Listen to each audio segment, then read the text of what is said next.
të paktën i të gjitha qeverive socialiste, cilat nuk kanë pasur një qasje proaktive ndaj skenës maqedone. Janë mjaftuar e Ramës bashkë me ditë për pushatën atëherë që ti është ajo përpjekje që ti bashkonin. Por më shumë prapë mbetet romantike, keni drejtë. Për mua mbetet në kufit e kontakteve njerëzore më shumë se sa e konvergimit dhe të ideve politike dhe ndërtimit një platforme. Nuk ka sot, nëse ti pyet në gjitha katët e shtetit shqiptar dhe këtu flas për Shqipërinë, unë nuk mendoj se ka një ide të pjekur se çfarë qasje do të kemi ne ndaj situatës Maqedoninë e Veriut, ku ka ndodhur gjëra, nuk janë vetëm këto zgjedhje ku po ndodhin gjëra.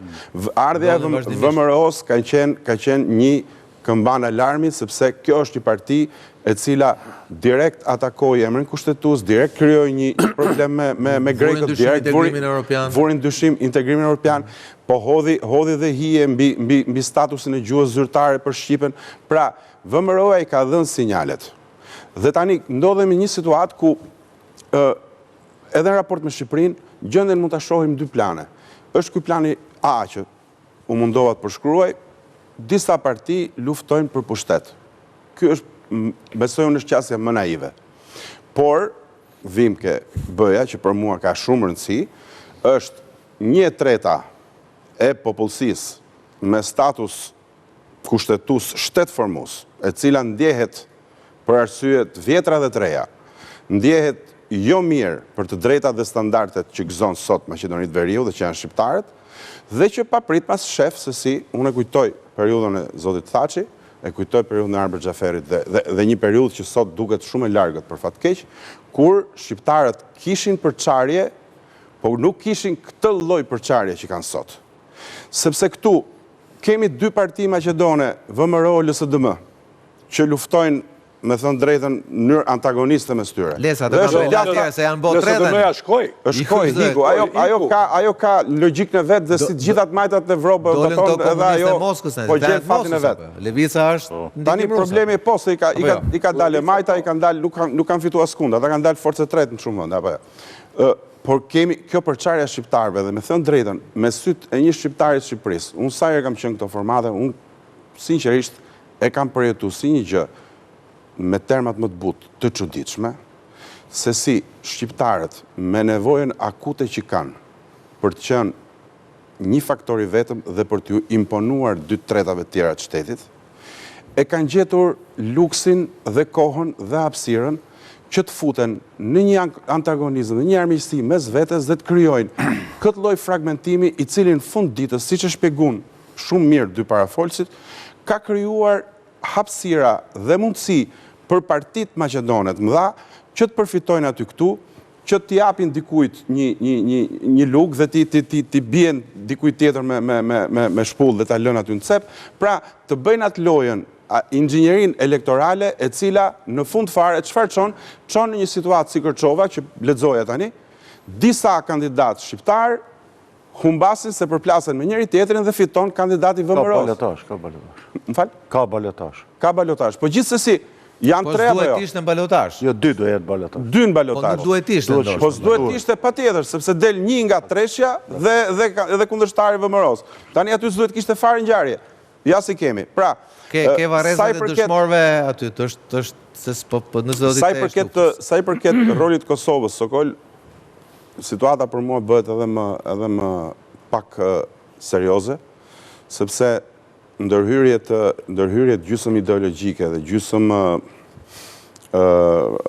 personale të Albin Kurtit në skenën politike maqedone, vetëm për t'i prishur, vetëm se shoh dot me sy Ali Ahmetin, ose vetëm se kam inat këtë ose atë. Vetëm se Ali Ahmeti mbështetet nga Tirana. Vetëm se Ali Ahmeti mbështetet nga Tirana dhe krijohet rrethi perfekt i inateve të vogla shqiptare dhe shumë cinike. Pra, ndodhemi këtë situatë ku ndodhemi sepse dy shtetet e mëdha shqiptare janë sjellë keq, por unë mendoj edhe këtu besoj Zoti Thaçi e pranon, edhe faktori shqiptar. Këto 30 dhe sa vite në Maqedoni nuk është se ka tregu pjekurinë dhe lartësinë, mendoj unë të diskutim dhe suksesi mungon. Absolutisht. Do të thotë është një sukses i munguar historik i juaj që nuk keni ditur të bashkoheni rreth asaj që tha Batoni, një projekt i qartë politik me synim afatgjat nga nisemi dhe ku duam të shkojmë. Dhe këtu pastaj me radhë, njëherë LSDM-ja, njëherë VMRO-ja kanë përfituar gjithmonë dhe si të thush, ju keni pas një burokraci në shtetin Maqedonas permanente dhe kjo ka qenë një burim vetë kënaqësie sepse është dhe shpagim që të kesh një përfaqësi në gjitha katët e shtetit, por nga ana tjetër pastaj vjen kjo situatë ku në 2025-ën papritmas shqiptarët e Maqedonisë zbulojnë se janë më keq se kur më parë. Dhe kjo është paradoks i madh. Dy fjalia mundën veç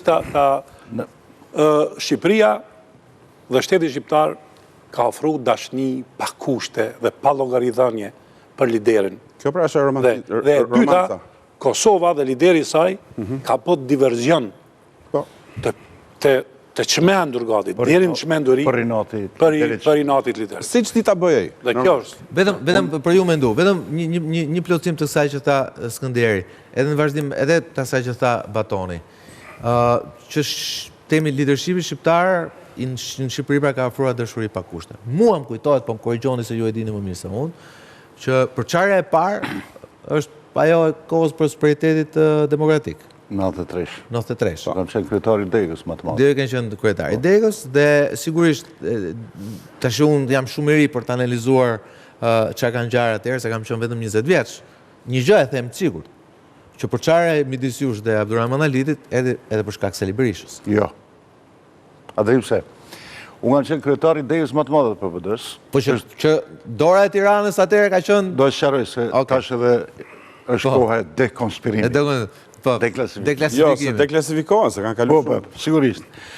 Shumë njerëz kanë menduar se ka qenë, edhe unë kam qenë prodhimi i Sali Berishës, po të kisha qenë s'kisha mbritur. Jo, nuk tham, ju ishit edhe ju dhe zoti Xhaferi. Nuk e thash. Po vetëm për ta sqaruar. Kishte një investim të Tiranës për t'ju ndarë. Plasarritja e brendshme brenda PPD-s ka qenë si rezultat i ardhjes kuadrave të vjetra në qeverisje të vendit në emër të një partie të re shqiptare. Mbështetja e zotit Berisha dhe e Shqipënisë ka qenë për shkak të mundësisë së kompromitimit të shtetit shqiptar në atë kohë në lidhje me aferën e armëve, formacioneve të armatosura të organizuara në Maqedoni, të cilat Ministria e Jashtme e Maqedonisë i nxori në sesionin e OSBE-s, kinse Shqipëria furnizon shqiptarët e Maqedonisë dhe këtu më pastaj pati procesi gjyqësor, ishte komplet procesi i montuar nga dua Skënderit shkurt, nuk është përgjigje për të them mendimet e mia. E para, ne nuk jemi fajtor shqiptarët e Maqedonisë për shkak se ne në fillim, në vitet 90, pranuam qëndrimin e Këshillit Koordinues Partive Politike Shqiptare në Jugosllavi. Dhe ai qëndrim ishte se ndërkombëtarës na lejojnë të bëjmë shtetin etnik dhe kompromisi që na afrohet është Republika e Kosovës, ne të gjithë në NATO e kështu me radhë. Kjo rrugë më pastaj na i komplikoi situata dhe ne e pam se kemi një vështirësi me fjalorin zyrtar dhe jo zyrtar të Kosovës dhe Shqipërisë. Çfarë do të them? Gjithmonë kur janë përmend shqiptarët e Maqedonisë është harroni fakt se kapacitetet e tyre, 1 milion njerëz, janë kapacitetet një populli i cili bën pozitë dhe opozitë. Dhe unë mendoj se pakica dallon pej kombit se pakica është gjithmonë pozitë. Në të gjitha shtetet. Më pastaj, kur zoti Xhaferi dhe unë dhe partia jonë erdhëm në pushtet, pati një krengritje të armatosur të shqiptarëve, e cila prodhoi një elit të re politike, si që zoti Ahmeti, po kuadri drejtuesi i asaj elite politike ishin të gjithë funksionarët e sistemit kaluar, shqiptar. Pas kësaj erdhi akuza implicite dhe zotit Xhaferi dhe meje se kemi përgatit ndarje në Maqedonisë për shkak dorën zemër të fjalorit këtill zotit Xhaferi, që mbi 51% ishte intelektual dhe njerëzit që bënin kvalifikime politike i banalizonin këto gjëra.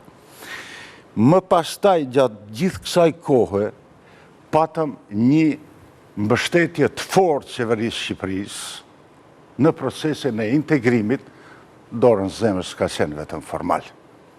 Një pjesë e madhe e din në mosmarrëveshjet e mia në kohë kur ne kishim më shumë fuqi politike me kryeministrin, unë kam thënë publikisht se mbështetja e tyre dha efekt vështirë ishte PD-shën si armik të përbetuar të majtës Maqedone, ta bindi se ata do të vinë dhe do të bëjnë kompromisin, po kjo ndodhi.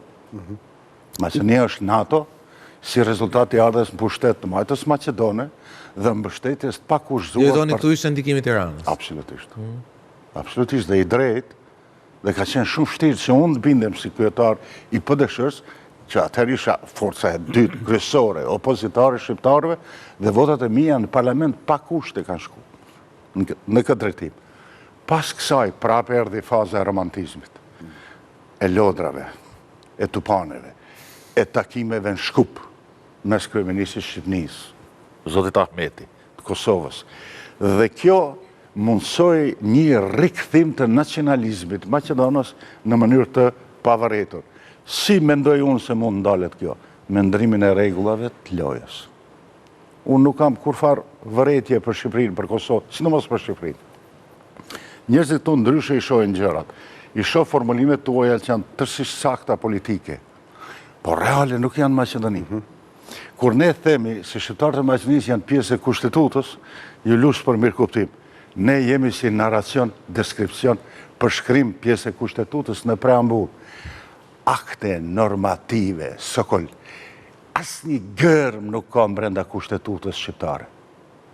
As fjala nuk ekziston. Ky kompromis që u vonë në vitin 2001 nga Zoti Ahmeti u interpretu si fitore e luftës dhe nga Maqedonasit si fitore e luftës. Vetëm negociatorët që arritën këtë marrëveshje e dinin se kjo ndalje e luftës. Time out, nuk ishte fitore. Zotit Ahmeti gjithë kjo kohë më pastaj i konvenoi. Sot me plot përgjegjësi ju them, të gjitha të thënat e gjuhës shqipe që